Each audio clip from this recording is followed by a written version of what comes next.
আমি বাংলাদেশ সরকারের কাছে 13টা দাবি দিয়েছি। কারণ আমি দুবাই, আবুধাবি, সৌদিয়া, কাতার, মাস্কাট, বিভিন্ন আরব কান্ট্রি ঘুরে ঘুরে আমি তথ্য নিয়েছি।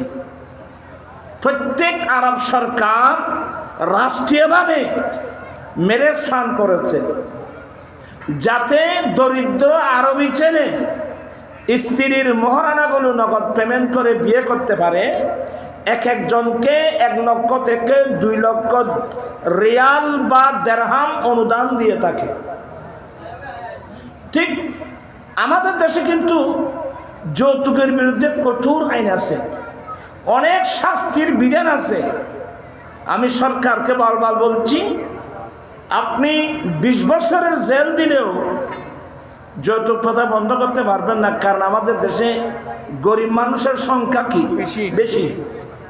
তাই আমি সরকারকে 13টা দাবির মধ্যে এক দাবি বলছি যে আমাদের দেশেও রাষ্ট্রীয়ভাবে স্থায়ীভাবে ম্যারেজ ফান্ড গঠন করা হোক, বিবাহ তহবিল গঠন করা হোক।